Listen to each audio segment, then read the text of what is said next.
Welcome to LiveDaf, your online Daf Yomi Shir. Shalom Aleichem. Welcome back to today's Daf Hayomi, NIDAH Daf Chavtes. We begin right on top at the 2 dots.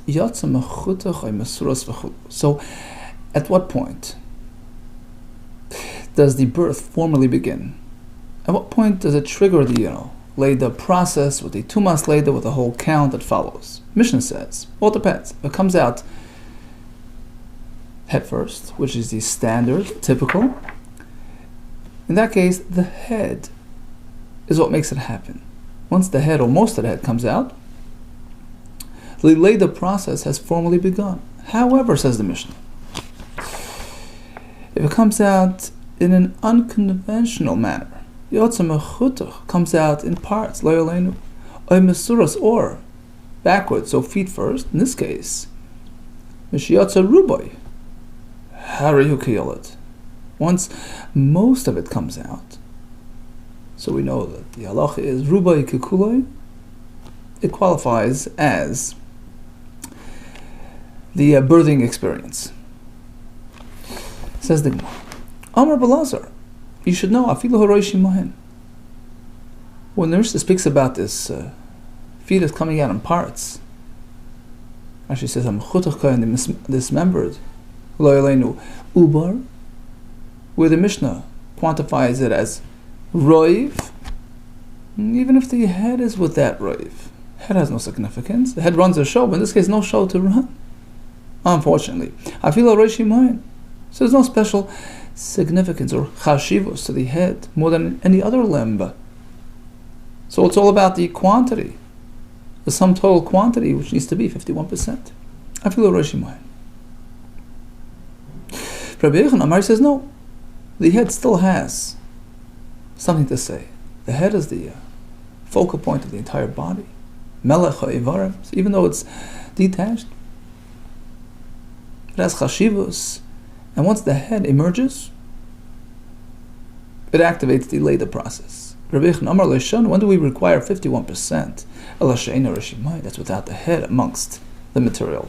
Aval horoishi mohen, if the head is there, haroish poiter, or some say harehu kiyolod, it's considered a birth. Okay, so again, a regular standard birth where the head comes out, a live baby, adult, so the head is what matters. That's considered the act of NIDAH. But if it's mechutach, dismembered, in which case there's no live entity to speak of, it's in parts. Rabbi Lezer says in that case it's all about 51% of the sum total material. Rabbi Yochanan says in this case as well, once the head is out, that's considered NIDAH.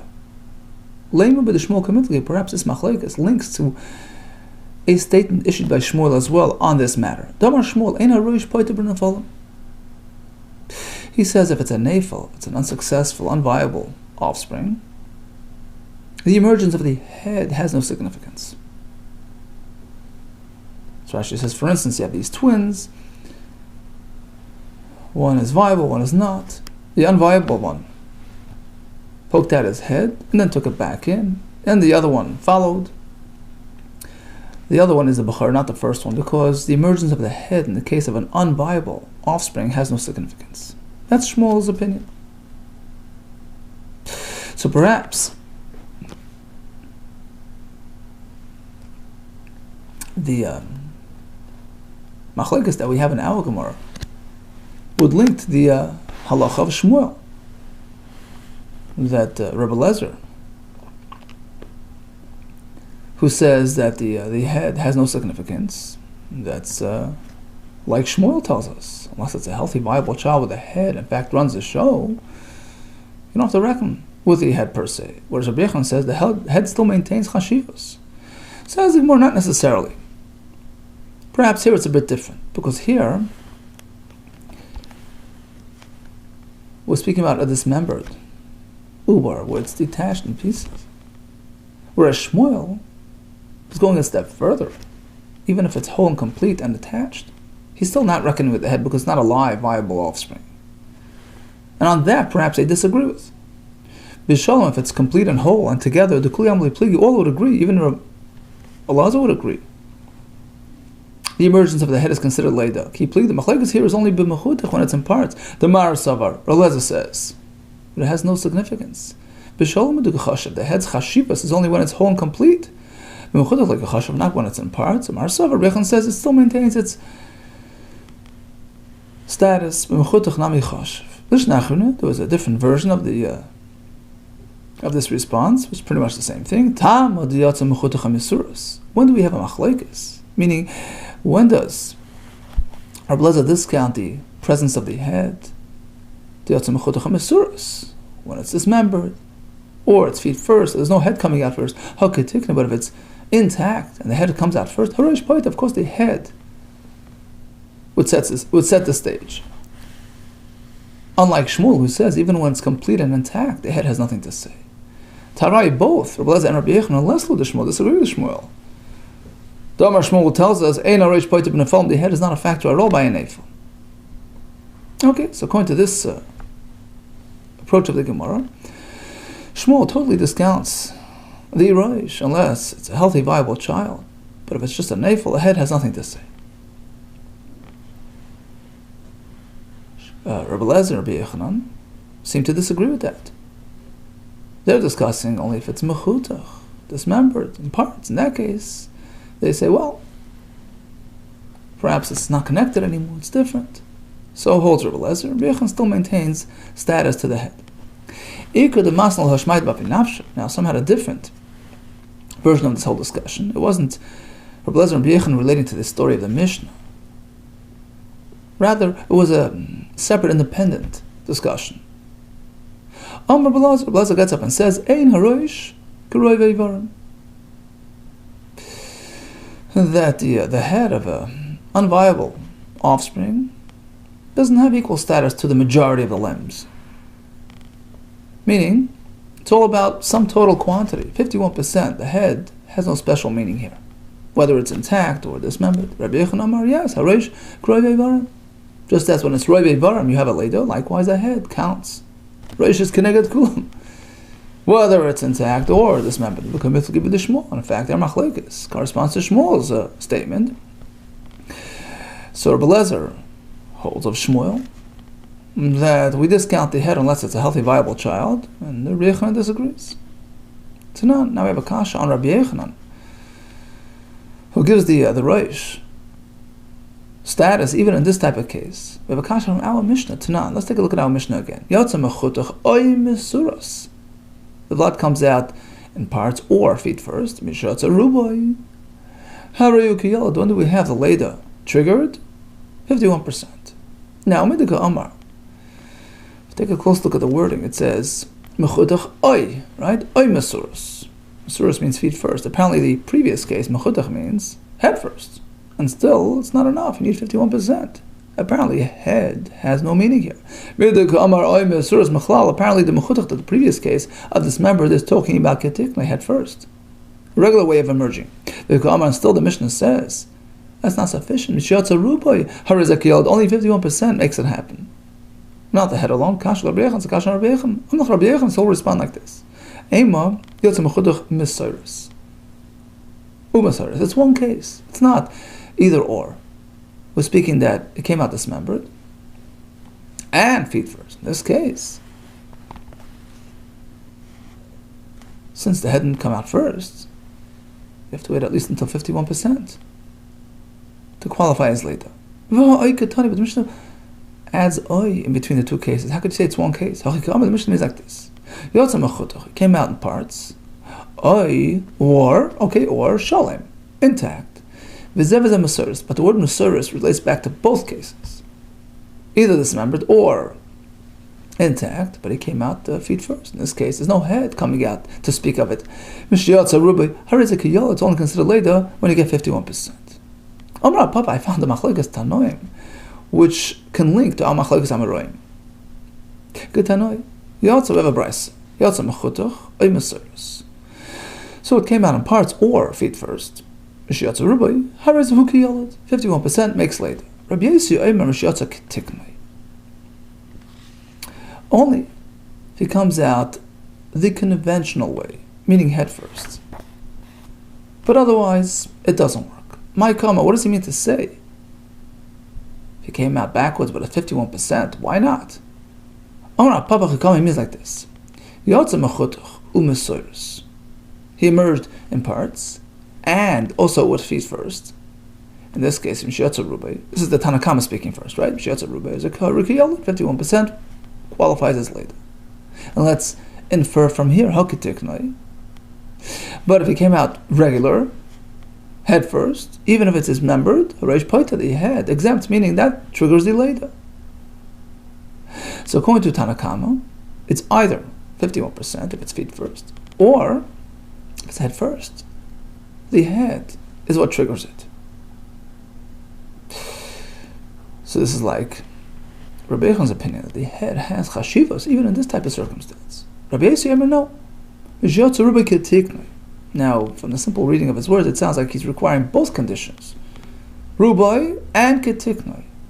Ketiknoi means the regular manner, head first, and 51%. Maskef Rav Zvid. I have a question, says Rav Zvid, on Rav Papa's explanation. Why would you require both conditions? If it's already 51%, 51% is right. Of course, that's sufficient. Michlal the Mesiris. So you mean to say that Rabbi Yossi's opinion is that if it's feet first, even if it's 51%, doesn't qualify? Rubai Namalei Poiter? But we know this as an established fact. Anyway, you look in the Torah, the Rubai Kekula most is considered like the entire thing happens. Elam Rav Zvid, let me tweak it a bit. Hachikama. Let's go back to Tanna Kama. Right? It came out in parts and feet first. It's about the majority. It works. But if it comes out head first, you don't need drive. The head alone is enough. Okay, this is like we said before. But he's tweaking the next line. He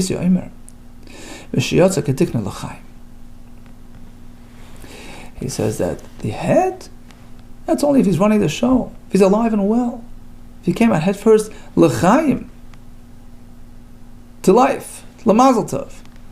But otherwise, if he's dismembered, and the head has no control over the body, there's no connection, in that case, even head first, head has no halachic effect. But of course, he would agree that if it's 51%, even if it's backwards, that is enough. So that's the only change between this and the previous. But bottom line, we do find the machlekes like we had before. Tanna Kama and Rabbi Yossi are arguing about this very point that Rabbi Eliezer and Rabbi Yochanan were discussing. Tanna Kama holds that even if it's in parts, the roish has a chashivus and it makes the later happen. Okay, so Tanna Kama is like Rabbi Yochanan, and Rabbi Eliezer says discount the head if it's in a this type of situation. Is like Rabbi Yossi. He says mechutach. Well, in that case, the head has no chashivus. Tanya mihachi.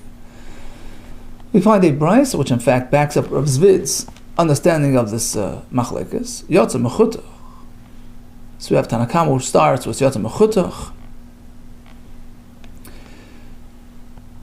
Mesuras, it came out December, then backwards. Mishyotze rubai, or is it kiyolot?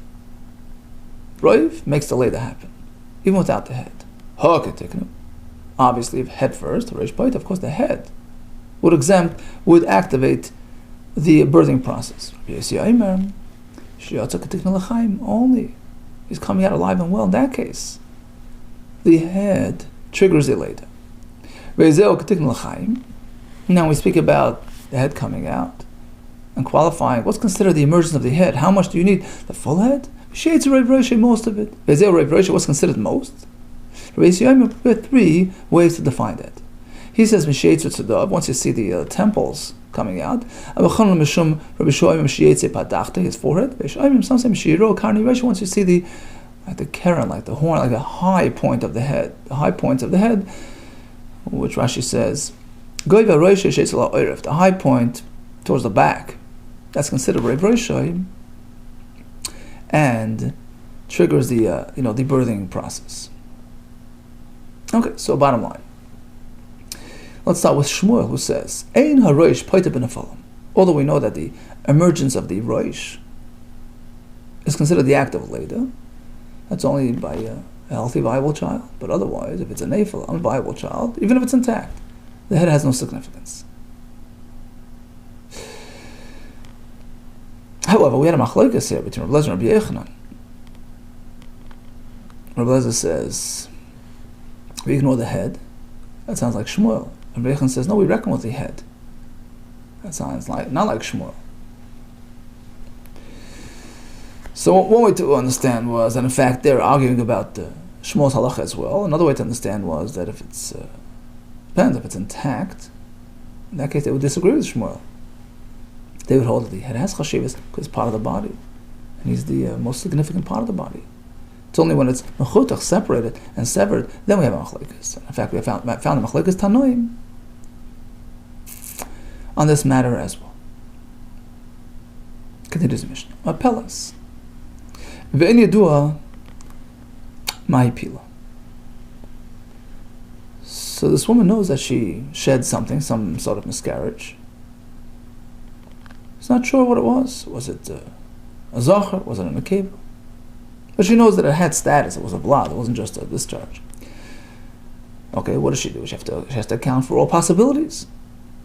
Now we know there are different counts for zachar, who has a shorter sum total of days, a shorter Yimei Tumah, just 7 days, and the Yimei Tahara, which follow, end at day 40, whereas a nekeva has a longer stretch, 2 weeks of Yimei Tumah, followed by a whole long stretch of Yimei Tahara, ending at day 80.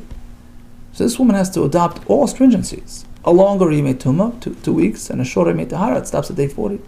Teishev, l'zachar, she has to observe the zachar and nekeva count simultaneously. In your door in Vlad Hoya. Let's say she's not even sure if it had status, this discharge. Maybe it was just an empty sac. In your door in Vlad Hoya imlav. In this case, she can't even have any Yimei Tahara.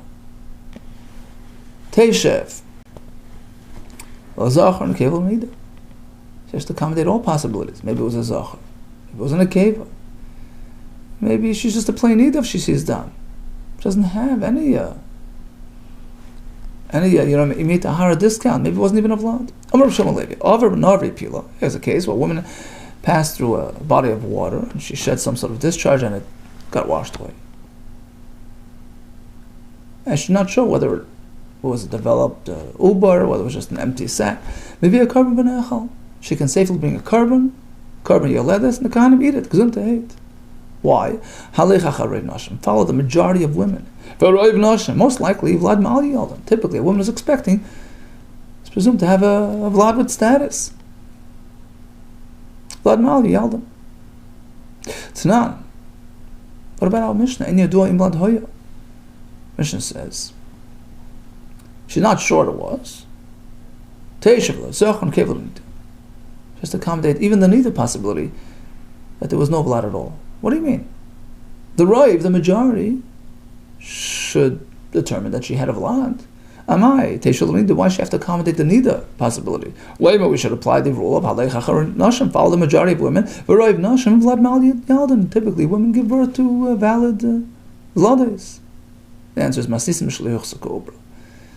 Our Mishnah is speaking that she wasn't an established Mubera. She wasn't, it wasn't confirmed that she was expecting. She felt something, she had some sort of sensation, so it's not really an established fact that you can work with and rule definitively based on the Raiv.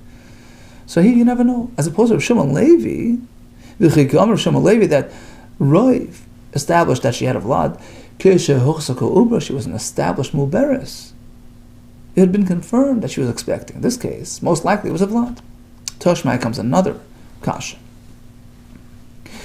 We have a discussion regarding an animal birthing for the first time, in which case that first one is going to be a bachar. Tashma behema shiyatzim alei barikanis. So we have an animal who left the barn filled, expecting, come back at night, she's depleted. We have no idea what it was, where it went, where it got lost. Haba achrav, the next offspring, bachar misafik. We have to apply a suffix bachar status to it, because perhaps the previous experience, maybe it did qualify, maybe it didn't qualify, maybe it was something of halachic value, maybe not. Vamai asked the more the same question here. Why don't we just take the majority factor and say V'roi behemes, Vlad Ma'al Yaldan, typically an animal births something which has status. Let's assume that the next one is exempt from Bachar. The next one should be a Pasha, the non-Bachar. Amar Avina. You can apply the following factor as well, which sort of mitigates your argument. That's true. Most animals birth something which has halachic, value, which would exempt the following offspring from bachar, meaning it itself has value. But some, at least a small percentage, will shed something which has no vlad status. But we're not done. There's another factor as well. It's a rule that all birthers, all animal birthers, a day before their actual birth, they discharge some sort of liquid, which is a sort of a telltale sign of the impending birth. In this case, it didn't happen. All birthers metanfais. They have this tinaf experience. On this animal of ours, since she did not have that shedding, Israel Ruba, that challenges, that questions, that shakes up the roiv. So you can't apply a roiv here. True, the starting point is most animals who are expecting will birth something of value, but it comes along with a tinaf which precedes, which in this case didn't happen. Ask the Gemara, okay, well, now that you have established another fact, that every birther, every leda is preceded by a tinaf, so if it didn't happen in this case, we have a raya the other way now. Doesn't that confirm that she did not have a leda? So why is it even a suffix to speak of? If all yoldas are metanif, now this animal of ours, since she did not do tinuf, that confirms exactly the opposite. What she had on Monday was a non-birth, because Sunday there was no tinuf. In which case the next offspring down the road will be a valid bachar, without any question. So we have to tweak it a bit. It's not an absolute rule that every birth is preceded by a tinuf.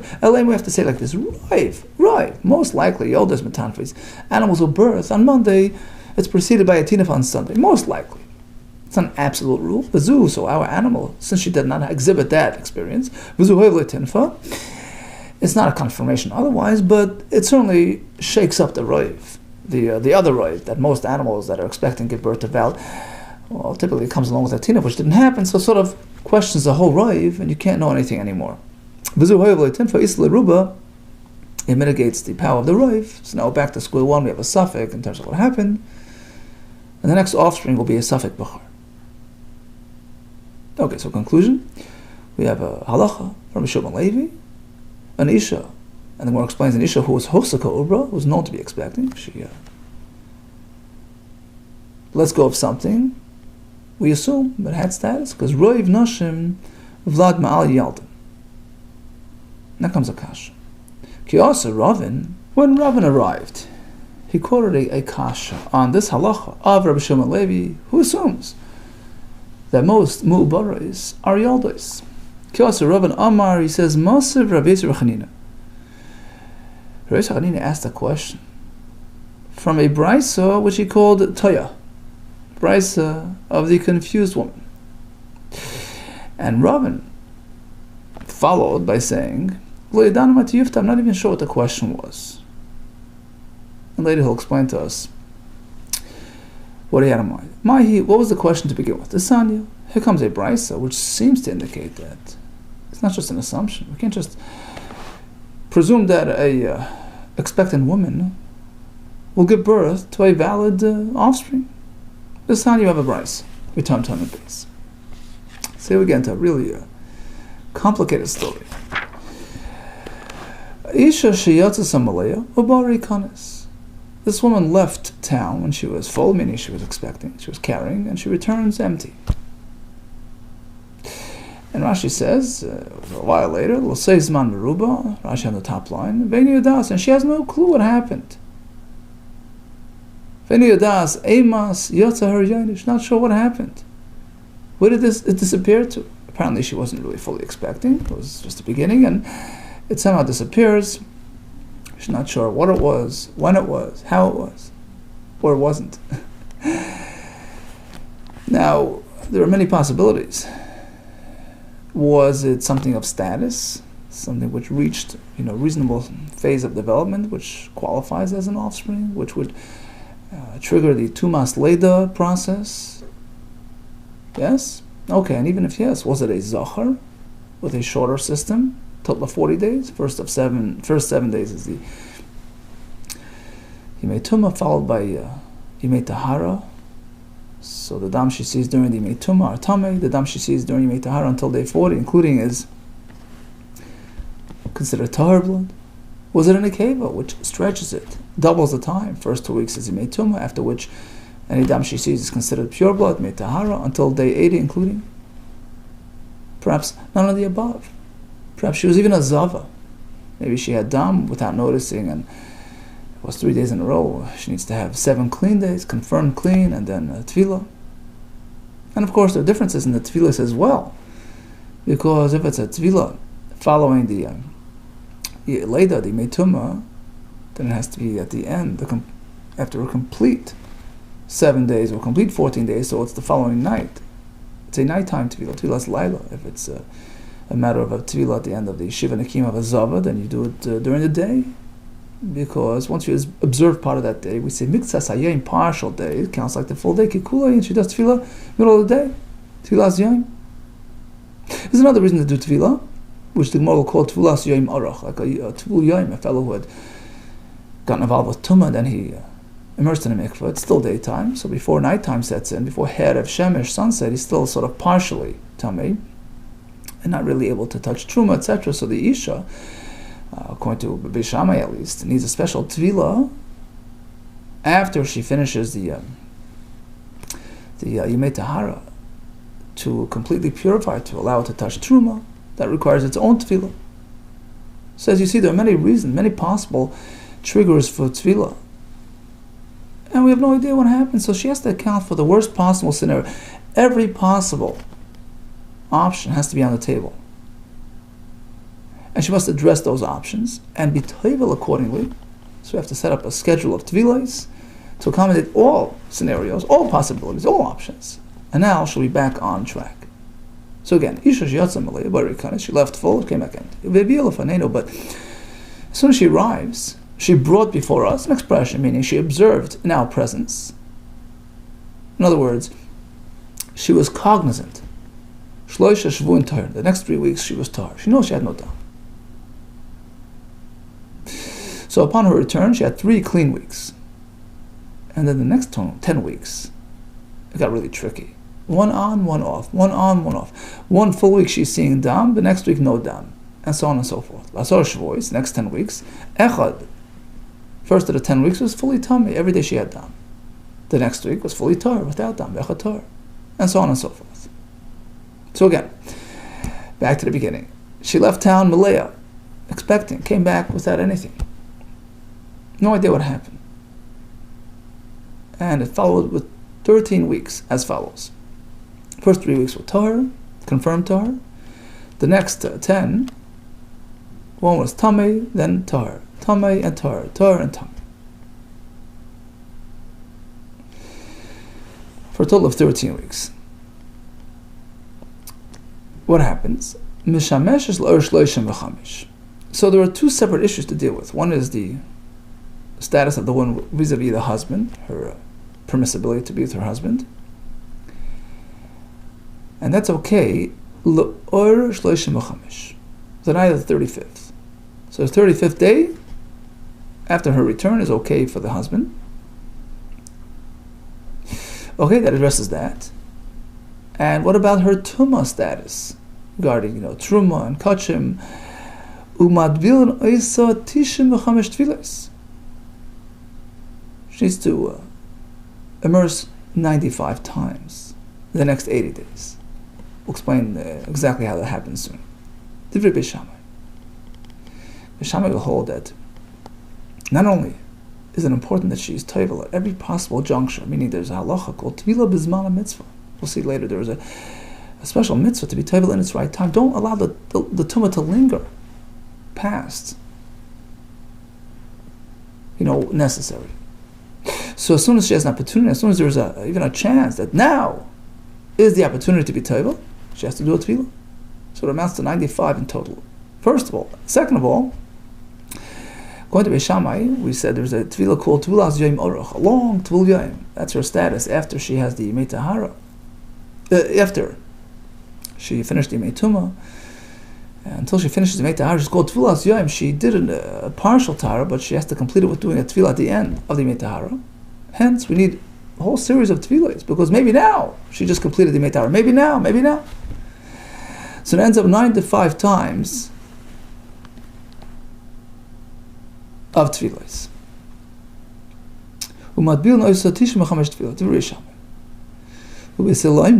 No need to have 95 tefillos. 35 is enough, because according to them, there's no requirement to be toivel after the Tahara, so we discount many tefillos. Rabbi Yossi, Rabbi Daimer, he says, why all these tefillos? Just do one at the very end and cover it all. You can accommodate all the various scenarios with just one single tefillah. There's no need to do a tefillah bizmana in its appropriate time. Wait until the very end, when you've done all your calculations, all your possibilities, covered it all. Now do one tefillah to cover it all. Dayo, the tefillah, it's enough for the tefillah shtei b'achronim to be at the very end. Okay, so again, let's just take a look at this graph. We have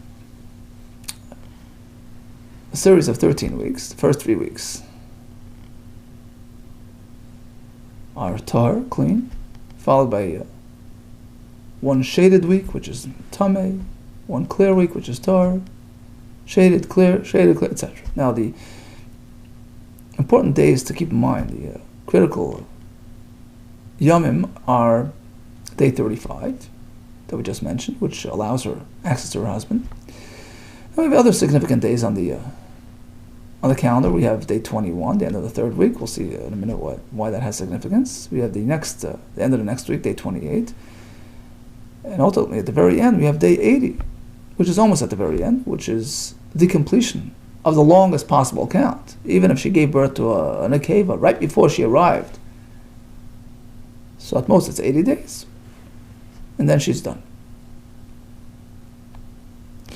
So again, the halacha is, in terms of being mutter to the husband, it's only day 35. Ask the Gemara. Let's first address that before we go into the number of tefillos, which will be the next part of our discussion.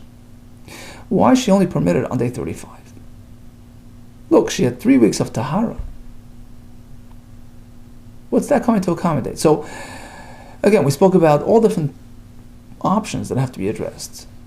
Maybe she gave birth to a zachar, so that takes 7 days to become tar. Maybe it was a nekeva. That's a 2-week wait. Maybe she had given birth to a nekeva, and she was also a zava at the same time. For that, she needs another 7 clean days. So that takes you into the end of week 3. I understand why she's off limits the first week. That's to accommodate the birth of a zachar. Comes along with 7 days of tumah. Eimer, we have to speculate, you let the zachar. Okay, so the first week is out. Second week, Shavuot Sheni Emer, we have to speculate, you let us nekevi. Maybe she gave birth to nekeva, which is followed by a 2-week imei tumah. Shavuot Shlishi. Third week, Eimer, we're concerned that perhaps you let us nekeva b'zoivi. When she gave birth to the nekeva, she was also a zava, and you can't. Rashi says you can't combine the counts. You have to count each one separately. 2 weeks for the 2 months later, followed by a clean week for the ziva. You let us nekeva b'zoivi. But now the question is like this. What's wrong with week 4? I know she's seeing dam, but it's dam of tahara. Because she's out of the woods already. She's past the longest yimei tumah.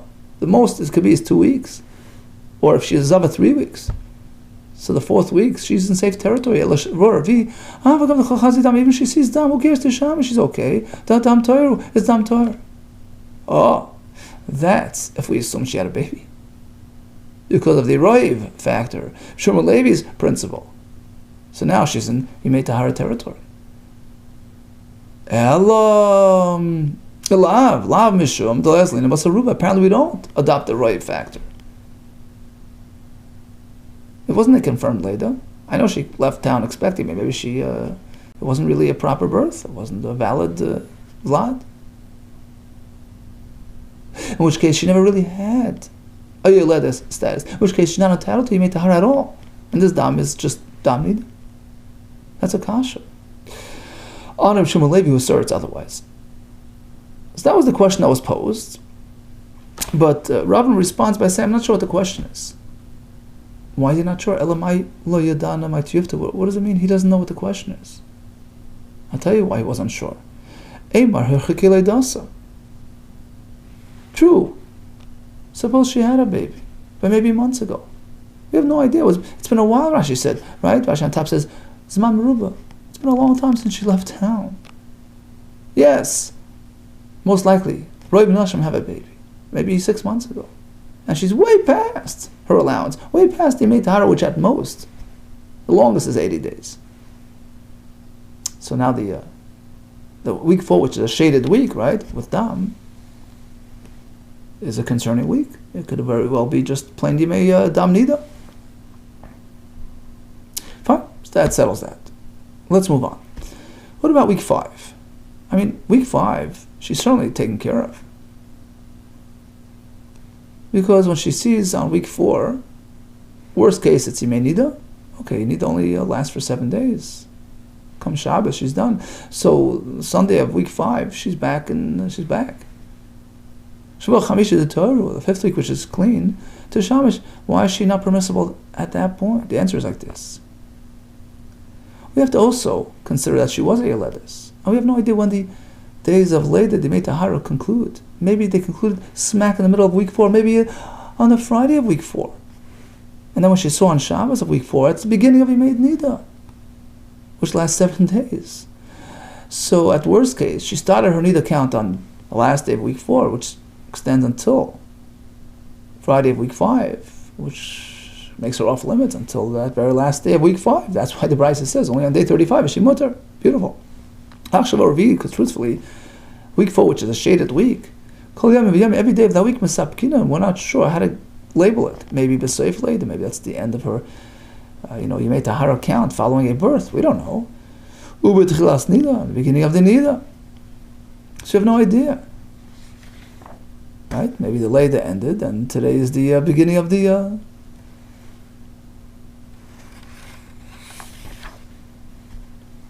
NIDAH count, which takes you another 7 days. So you have to wait until day 35 when you're certainly safe. Right? Right? And day 28 itself, we couldn't say maybe that's day 1 of the NIDAH. She has to wait another 7 days to complete that NIDAH count. Okay. Let's go back a week. What about day 21? What's wrong with that? It's after 3 clean weeks. Can't get better than that. We accommodated the Meitum of the Zachar. That was week 4. Week 2 was for Meitum of Nekeva. Week 3 was, perhaps she was Azava. Now, Azava has to count 7 clean days, but she could be table on day 7. Mitzvah Siyam Kekulei. So on day 7, after Tefillah, she's Torah. On day 21, she's Mutter to the husband. The answer is Reb Shimoni.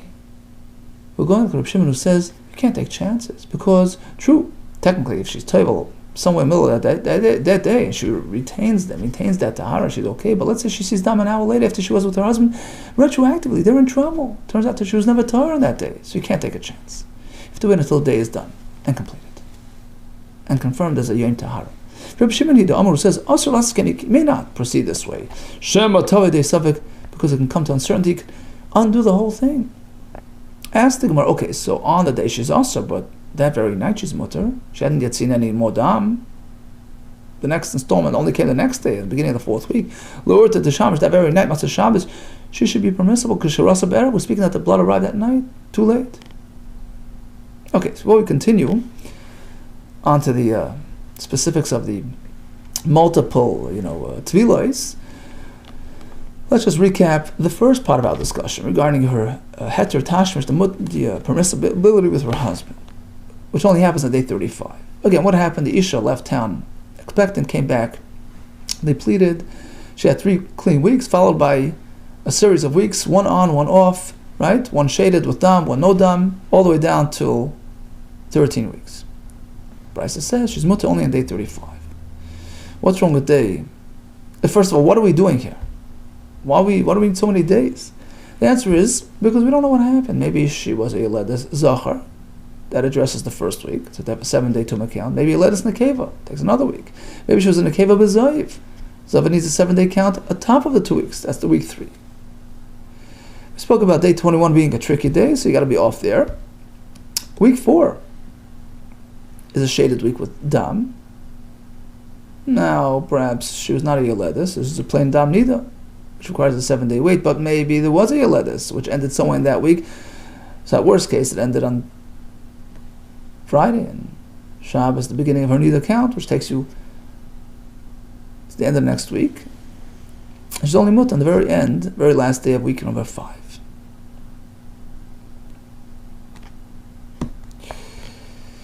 Now, what about the Tefillah schedule? According to Beis Shammai, it's 95 Tefillahs in total. So now we start understanding we have to accommodate so many different possibilities. And each one requires its own unique type of Tefillah. Like we said, the Tefillah at the end of the NIDAH is at night, after you complete your 7 days. Likewise, the end of Yimei Tumah of a Zachar is at the night following the 7 days. Yimei Tumah of an Akeva, the night following the 2 weeks. If it's a Tumah of a Zava, it's a daytime Tefillah on the 7th day. If it's that new type of Tefillah called Tevilas Yom Aruch, that she has to execute at the end of the Yemei Tahara, that's also a night-time Tefillah upon completing the full count. That gets us to 95 in total. How's that? Shvuah Kama, week number 1. There it's only night-time Tefillahs, because you're only accommodating one concern. Eimar Yoledes Zachar, maybe she was a Yoledes Zachar, which requires a Tefillah at the end of the week, which is nighttime Tefillah. So every night has that possibility. Eimar Yoledes Zachar, Shavuos Sheni. The same with week number 2. Maybe it was a Yoledes Nekeva. Shavuos Sheni Madbil Noisa Beledusa, nighttime Tefillahs. Eimar Yoledes Nekeva, to address the possibility that she gave birth to Nekeva. On top of nighttime tefillahs, she needs daytime tefillahs throughout that 2nd week as well. Because maybe, b'yamama, daytime tefillahs, Eimar, we can speculate that Yoledes Zachar b'Zoivi. Maybe she gave birth to a Zachar, but she was a Zava at the time as well, and she needed 7-day count for the Ziva that came along. So, for that, she needed tefillah b'yayim, and that could fall out any time during the 2nd week. Yoledes Zachar b'Zoivi. Okay, so week number 1, it's only 7 tefillahs, all nighttime tefillahs. Week number 2, it's actually 14 tefillahs, 7 night and 7 day. Week number 3, Shlishi Matbil Nabi Mama, Shavuot Shlishi, the 3rd week, Matbil Nabi Mama, she has daytime tefillahs every day. Eimar Yoledes Nekeva b'Zoivi, because maybe she gave birth to Nekeva when she was in the status of a Zava, which requires 7-day count, followed by a Tefillah, and a daytime Tefillah. Now, why does she need nighttime Tefillahs during that 3rd week as well? Because maybe she completed the Yemei Tahara of the Leda, which requires its own Tefillah, which we call Tevilas Yom Aruch, a long Tvul Yom, meaning a Yoledis who had been toivel after the Yemei Tumah until she finishes her full count, let's say by Yoledes Nekeva, until another 66 days where she's finished her 80. At the very end, she needs another tefillah. Until that point, she's called a Tevilas Yom. Like we said, a person who had immersed and hadn't completed his purification, she's called Tevilas Yom Aruch, very lengthy. Tevilas Yom can last 66 days. So she needs another tefillah to complete that process. Since we have no idea when that falls out, so we start doing it now on a nightly basis from now until she completes her 80 days, meaning until day 80 from her return to us. Throughout every night, B'Shamai, in accordance with their opinion, the Amish who say Tevilas Yom Aruch, she needs a tefillah by a tefillah. So that's how we get to the full count of tefillahs. So again, for the numbers, week number 1, nighttime tefillahs only, because Yoledes Zachar.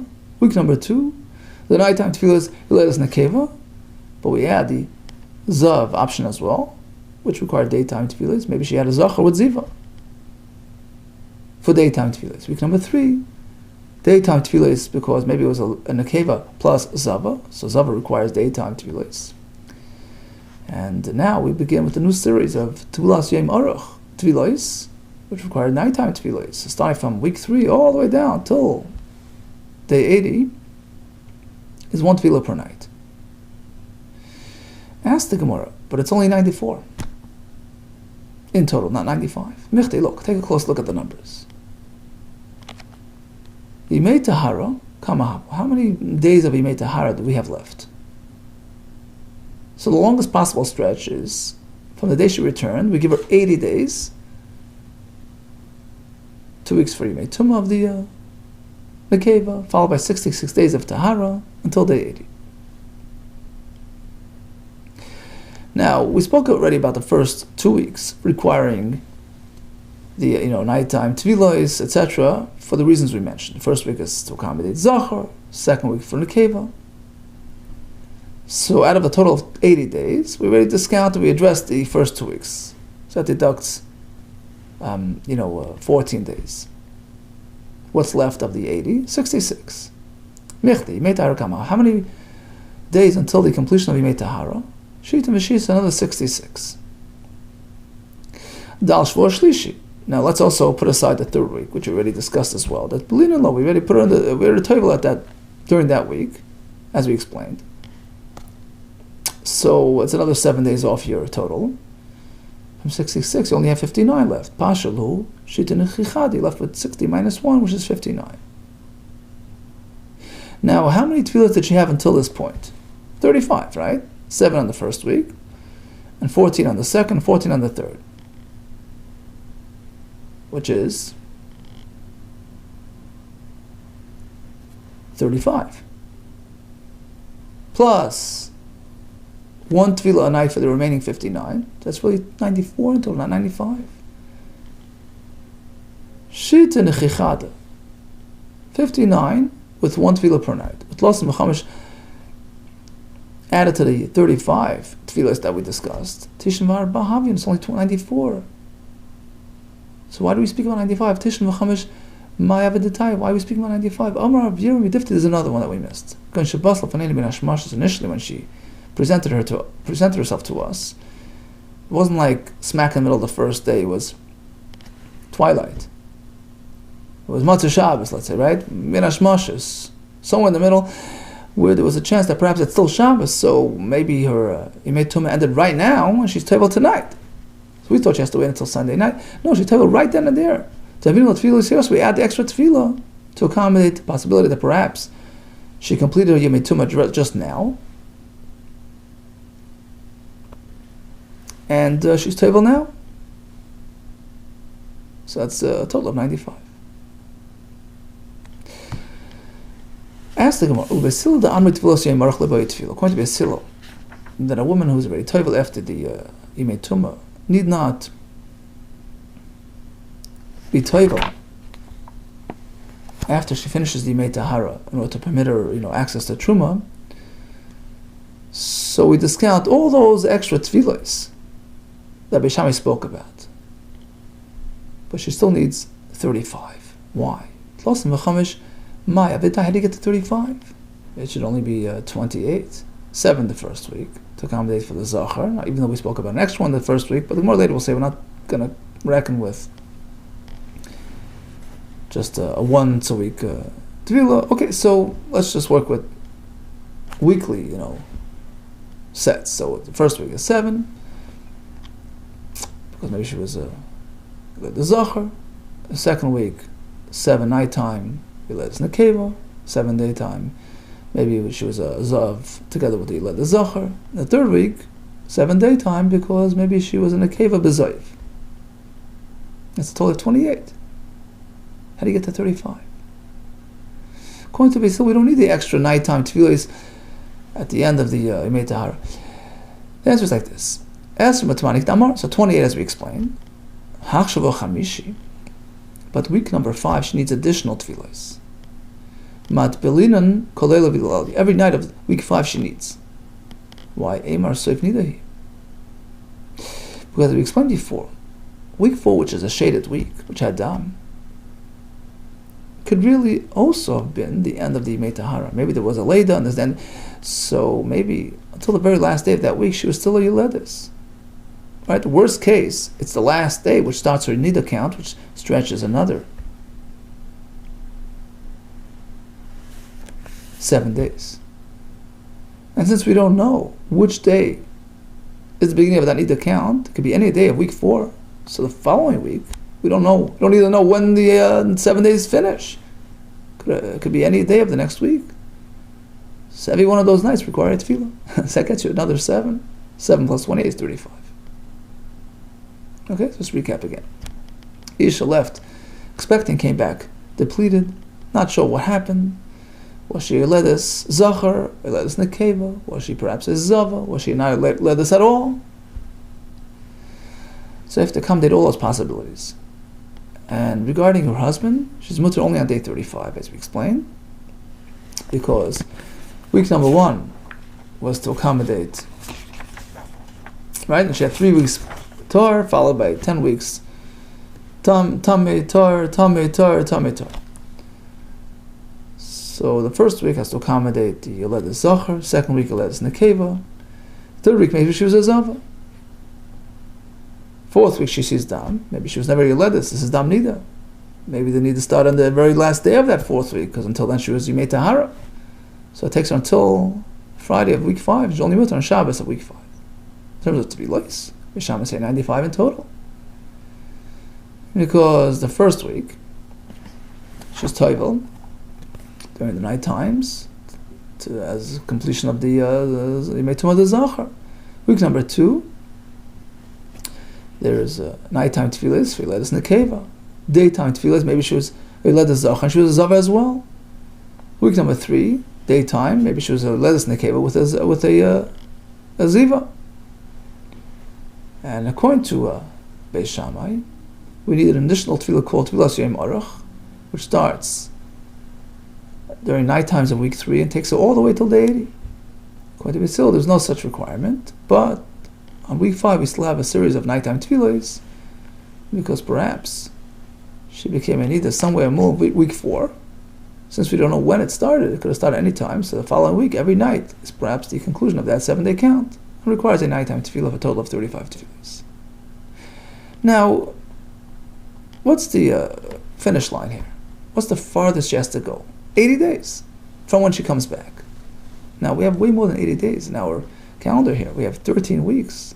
It really could have just gone until the middle of week 12. As for Shavuot, normally, why do we discuss a story involving 3 clean weeks followed by 10 alternating weeks? But Panyu Palgas Sagi, instead of 10, 8.5 would get you to the finish line. So as the more you're right, but once we started, I did Tana Palgas Shvo, once we began, part of that week there, Masakle, we concluded it. I did Tana Shvo Tomei, once we spoke about a shaded week, so we just paired it up with a matching clean week. Tana Nami Shvo Torah. So that's how we get to 13 weeks. Now, there are many more reasons for tefillah, which were not seemingly not mentioned here. Ask the Gemara, V'ika tefillah sava. Starting from week 6 onward, she could require a tefillah for a zava. Because suppose week 4, the shaded week, was a regular NIDAH. So Ziva is the next stage, right? When Isha sees Dam, she's coming for 7 days, and then we have a series of days, 11 days, which are called Yimei Ziva. Okay, so she has 3 consecutive days during the Ziva time of the month, which could have fallen out on week 6 over here, which is a shaded week. She could be a Zava. Now she has to wait 7 clean days and do a daytime tefillah at the end of that 7-day count. So why did the Brisa not refer to all those daytime tefillahs to accommodate a possible conclusion of a Ziva count? You're right, it really has to be done, but the Brisa is not going to discuss that here. The Brisa only discussed the tefillahs Beis Hillel, at least, only discussed the tefillos which preceded the permissibility with her husband. Right? This is how many tefillos you need to do, which eventually leads to permissibility with her husband. Rather than counting everything even after that day, it's not on our list, but really, technically, she has to do it. But according to Shammai, who enumerated all those multiple tefillos even following day 35, why don't we mention all the daytime tefillos for the possible zava down the road as well? The Bryce is discussing tefillos that come on account of a birth, not on account of a ziva. What do you mean? We had a whole series of tefillos in the beginning of the calendar, which were to address this very concern of a ziva. But you led this b'zoy, but discussed you led this with a ziva status. Yeah, you led this b'zoy k'chashiv.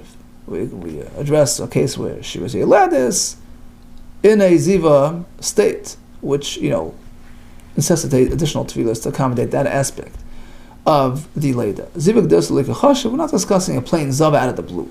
So it's sort of a one-track brisa discussing a Leda with any accompanying concerns. But technically, you're right.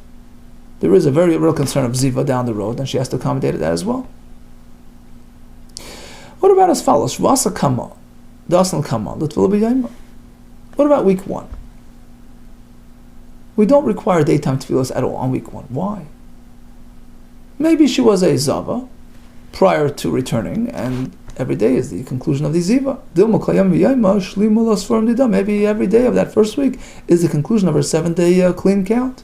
Hamari Rabbi Kivi, no, Rabbi Kivi Damur says doesn't count when you don't count it. But has to be counted in front of us, meaning there has to be awareness and cognizance. It's not just automatic. If you don't have dam, you become clean. You have to be aware, you have to pay attention, which she hadn't until she came and presented herself. So that doesn't count. Next question. What about the end of that first week? She was here. She was aware. She was cognizant. It was clean. So day 7 of that first week, she should have a daytime tefillah. You're right. She does. The Bryce is discussing weekly, sets, packages, not a once a week tefillah. Okay. What about the first day? When she arrived, she should be tevel on that first day. Why? Because maybe she had dam before she came. Dam of ziva. Now, if you have dam during the ziva time, and it's only a 1-day experience, you need to count 1 day, the next day clean, and you tevel on that day. It's sort of a corresponding to that previous day of tumah. So we know she's here, she's clean today. She should be tevel today, just in case. Today is her clean day for the ziva. On the first day that she came back, she required tefillah. Maybe she has that requirement to observe just 1 clean day, which is today. You're right, says the Gemara. It wasn't factored in. The Bryce is discussing a grand Zava, 3-day consecutive Riyah, which requires 7 clean days. We're addressing that, Zava K'tan, just a minor Zava, 1-day experience like we're not discussing, but you're right. Of course, it has to be accounted for. Okay, it says the Mashma Minatlas. Based on our discussion, we can conclude 3 things. Shema Min Rabbi Kivi. The Bryce is going to Rabbi Kivi. Damar B'inas Furma Fanenu. The 7-day clean count of the Zava has to be confirmed before us, meaning it has to be with awareness and cognizance, otherwise it doesn't count, as we just concluded. Number 2, Shema Min Rabbi Shimon. We're going to Rabbi Shimon. The Amar says, remember the question of day 21, why can't you just be Toivel Mimuta on that day? Can't take chances. The Amar Chacham instructed us, you can't do that. Amar Chacham also lost his cane. Shema Tovei Safik might revert to a problem if she sees dam on the very same day, which will undo retroactively. You can't take chances. And number 3, which is a recurring thing permeating through the entire brisa. Why would you need so many tefillahs? Ushma minot tefillah bizmana, to be tefillah in its right time. Mitzvah is a requirement to relieve yourself of tumah at the first possible opportunity. Okay, so this lines up with Beis Shammai and Beis Hillel. They're both on this track that you have to do tefillah bisman. It's just that Beis Shammai add another series of tefillahs called tefillah shemarach, which we still do not agree with, but tefillah bisman all agree with. However, here comes a third opinion. Reis B'da Imer, 1 tefillah at the very end takes care of it all. package deal. You know why? He doesn't hold this requirement to do it in its right time. Therefore, he says, as long as at the end of the day you're tar, that's good enough. Okay, so let's do a quick chazara. We have the Mishnah where Isha was Marpelas, not sure what. She has to accommodate the possibility of a zachar and a keva. She doesn't know whether it was a vlad at all. She has to account for the possibility that there was no leid at all. And what she sees dam is dam NIDAH. Shmuel Levi tells us, Roy b'nashma yaylid, the Gemara concluded that's when she was huchsaka ubra. But otherwise, there's a possibility there was no vlad at all. We thought we had a kasha from our brisa. It turns out that Rabban resolved it by saying, look, over there, yeah, she had a later, but maybe it was moons ago, so we can't really take into consideration in terms of our calculations. Now, what happened there? Isha left town, Malaya came back to Rikanis, not sure what happened, whether she had a vlad, what it was. She comes back with 3 clean weeks, and then followed by 10 weeks alternating, one shaded, one clean, one shaded, one clean, etc. So we're addressing 2 separate issues. One is the question of being mutter to the husband. That happens on day 35. As we explained, that week number 1, maybe she is now observing Yemei Tumah of the Zachar. Week number 2, maybe Tumah of the Nekeva. Week number 3, maybe she's a Zav as well. Week number 4, she's seeing Dam. Therefore, only at the end of week 5, when we're certain that she's out of the woods, because maybe during week 4 she's completing the Meitahara, and they may need to only start the last day, so it requires another 7 days. It takes you till the end of week 5, day 35, when she's mutter. In terms of tefillos, according to Beis Shammai, it's 95 in total. According to Beis Hillel, it's only 35. According to Beis Yehuda, there's no requirement to have tefillas mitzvah bismana, therefore one at the very end, on day 80, which is certainly safe territory. All the best to you, and Hatzlacha.